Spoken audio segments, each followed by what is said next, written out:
pertama ada Naimah Sundari, Novi Alfiana, kemudian Ika Indriana,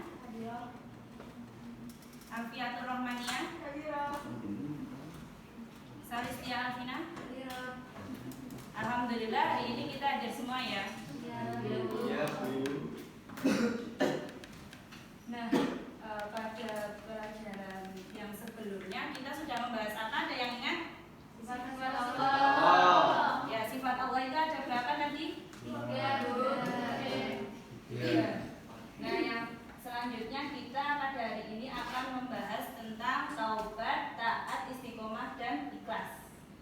Nah, sebelum pembelajaran hari ini kita mulai, Ibu akan membacakan tujuan pembelajaran kita pada pagi hari ini. Yang pertama yaitu kita mampu menjelaskan tentang pengertian taubat, taat, istiqomah, dan ikhlas.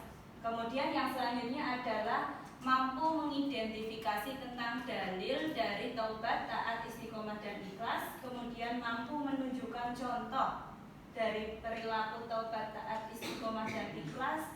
Kemudian mampu menjelaskan cara melaksanakan atau membiasakan diri dari perilaku taubat, taat, istiqomah, dan ikhlas dalam kehidupan sehari-hari. Dan yang terakhir ada mampu menyebutkan hikmah melaksanakan taubat, taat, istiqomah, ikhlas. Namun Ibu akan menjelaskan 3 subbab saja, yaitu mengenai pengertian, dalil, dan cara melaksanakan atau membiasakan diri tentang taubat, taat, istiqomah, dan ikhlas. Nah, yang 2 yang belum Ibu jelaskan yaitu mengenai contoh dan hikmah, nanti akan kita belajar bersama-sama di akhir pembelajaran kita pada pagi hari ini. Nah, yang pertama ada pengertian taubat. Ada yang tahu pengertian taubat itu apa? Enggak, Bu. Enggak tahu.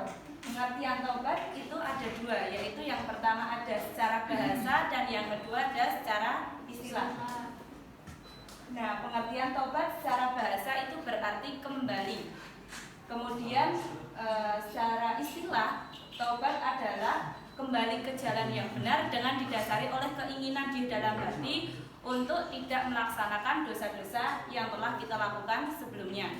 Kemudian yang selanjutnya ada dalil tentang taubat yang terdapat dalam Quran surat An-Nasr ayat 3. Nah, ada yang mau membacakan? Silakan, Mbak. Fasabbih bihamdi rabbika wastaghfir innahu kana tawwaba. Artinya maka bertasbihlah dengan memuji Tuhanmu dan mohonlah ampun kepadanya, sesungguhnya Dia adalah Maha Penerima Taubat. Ya, Allah itu Maha Penerima Taubat. Kemudian yang selanjutnya ada cara melaksanakan taubat. Nah, cara melaksanakan taubat yaitu memohon ampunan dengan lidah kita. Nah, setelah kita mempunyai niat akan bertaubat, maka kita melafalkan dengan lidah. Kemudian berhenti dari dosa itu dengan badan.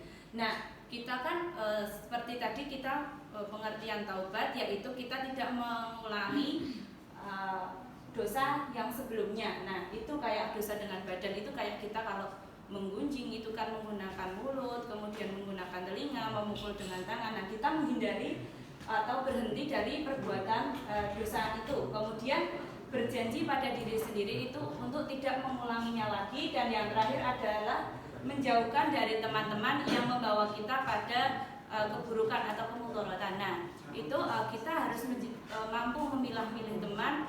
Apabila teman itu dirasa membawa kita pada sesuatu yang buruk, maka kita harus menjauhinya. Kemudian yang selanjutnya ada pengertian taat. Ada yang tahu pengertian taat? Tidak, Bu. Nah, pengertian taat, Mbak bisa dibacakan? Berarti tunduk, patuh, dan setia. Dalam istilah, taat bisa diartikan tunduk dan patuh terhadap segala perintah dan aturan yang berlaku. Taat pada Allah berarti patuh kepada perintah dan aturan-aturan yang dibuat oleh Allah dan segalanya.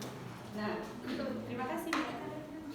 Nah, itulah pengertian taat. Nah, taat itu berarti tunduk dan patuh terhadap segala perintah dan aturan yang telah berlaku atau yang aturan yang telah berlaku. Nah, taat itu ada taat kepada Allah, taat kepada Rasul, dan taat kepada ulil amri. Kemudian yang selanjutnya ada dalil tentang taat. Silakan Mbak, bisa dibacakan. Bismillahirrahmanirrahim. Ya ayyuhalladzina amanu atiiullaha wa atiiur rasul wa ulil amri minkum. Fa in tanaza'tum fi syai'in farudduhu ilallahi war rasul in kuntum tu'minuna billahi wal yaumil akhir. Dzalika khairum wa ahsanu ta'wila. Artinya, hai orang-orang yang beriman, taatilah Allah dan taatilah Rasulnya dan ulil amri di antara kamu. Kemudian jika kamu berlainan pendapat tentang sesuatu, maka kembalikanlah ia kepada Allah atau Al-Quran dan Rasul sunnahnya. Jika kamu benar-benar beriman kepada Allah dan hari kemudian, yang demikian itu lebih utama bagimu dan lebih baik akibatnya. Terima kasih Mbak. Nah, itulah dalil tentang Quran surat An-Nisa ayat 59, yaitu tentang taat. Kemudian yang selanjutnya ada cara membiasakan diri untuk taat. Cara membiasakan diri untuk taat apa Mbak? Cara membiasakan diri untuk taat.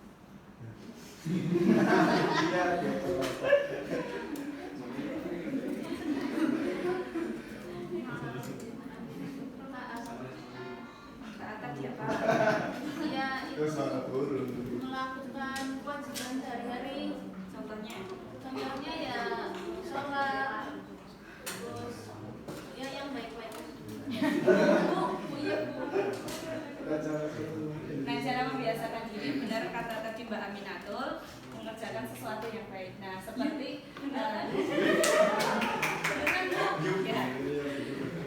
Yang pertama, segera mempersiapkan diri untuk sholat apabila waktunya telah tiba.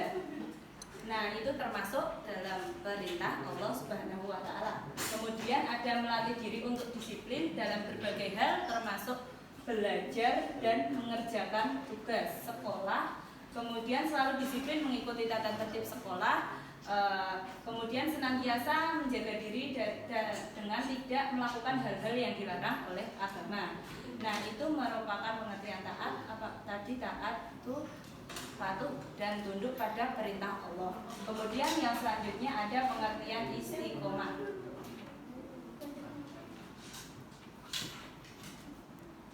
Mbak, bisa dibacakan? Secara bahasa, istiqomah artinya lurus. Sedangkan secara istilah adalah suatu perbuatan dan sifat yang senantiasa mengikuti jalan yang lurus, yakni jalan yang diridhoi oleh Allah Subhanahu wa Ta'ala. Ya, terima kasih Mbak. Nah, ini pengertian istiqomah, yaitu jalan yang lurus yang diridhoi oleh Allah Subhanahu wa Ta'ala. Kemudian dalil tentang istiqomah ini terdapat dalam Quran surat Hud ayat 112. Mbak yang kerudung merah bisa dibacakan?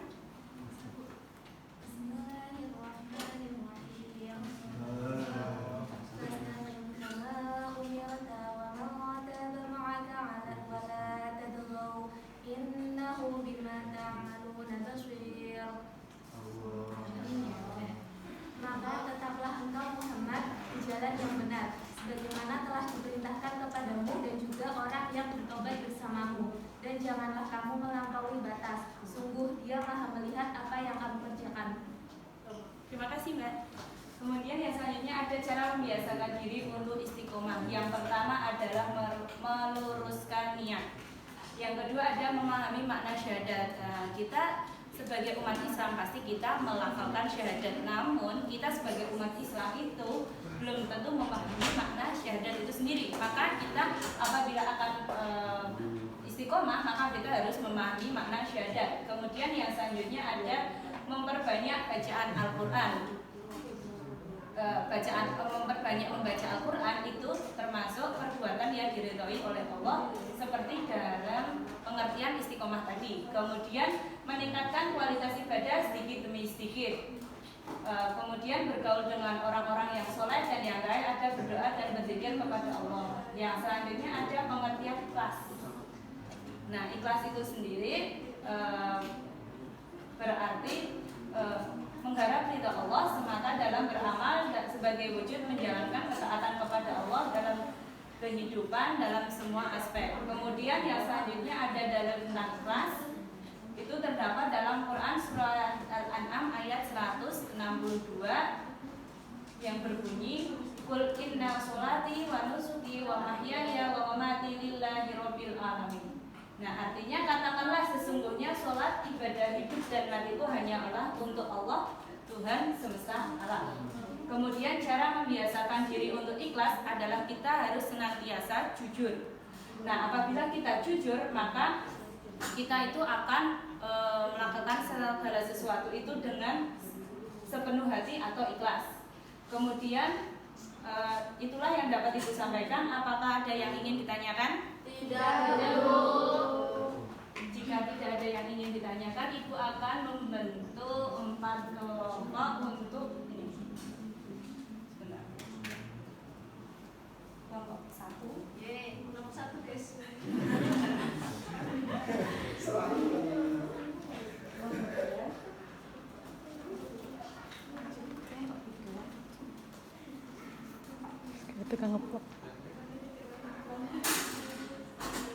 Nah, silakan mencari ini. Kelompok 1 itu mencari contoh dan hikmah taubat, kemudian kelompok 2 itu mencari contoh dan hikmah taat, kemudian kelompok 3 mencari contoh dan hikmah istiqomah, kemudian dan kelompok yang terakhir atau kelompok 4 adalah mencari contoh dan hikmah ikhlas. Silakan bisa dicari dari sekarang. Ibu. Udah selesai, Bu. Nah, apabila sudah selesai, silakan kelompok 1 bisa berdiri kemudian menyampaikan hasil diskusi dengan kelompoknya, yaitu tentang contoh dan hikmah taubat. Yuk, Bu.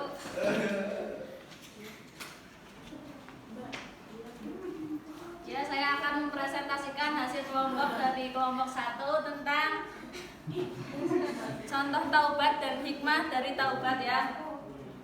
Yang pertama, contoh taubat memperbanyak istighfar dan menemui orang-orang yang pernah dizolimi untuk meminta maaf secara langsung.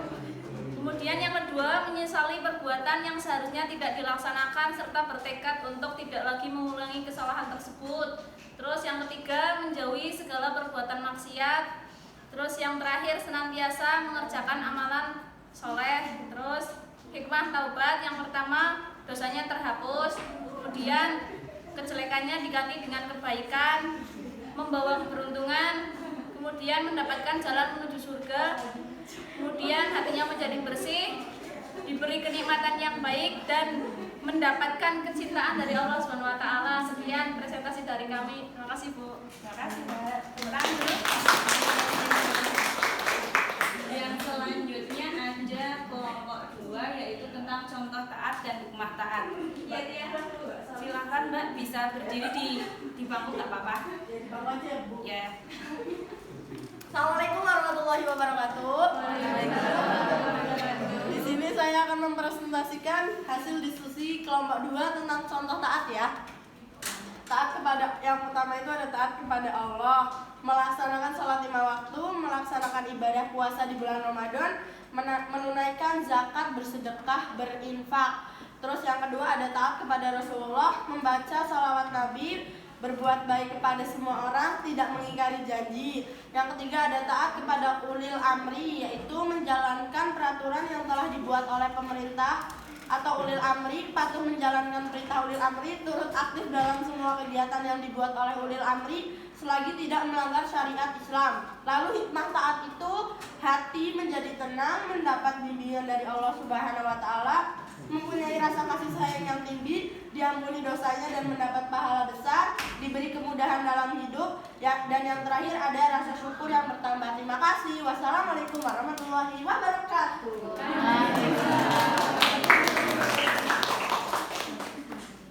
Nah, untuk yang selanjutnya ada contoh istiqomah dan hikmah istiqomah, kemudian ada contoh ikhlas dan hikmah ikhlas. Ini nanti kelompok 3 dan kelompok 4 bisa dikumpulkan saja ya, hasil diskusi kelompoknya. Nah, untuk pertemuan kita kali ini Alhamdulillah sudah selesai. Nah, sebelum kita tutup pembelajaran kita pada pagi hari ini, marilah kita baca hamdalah bersama-sama.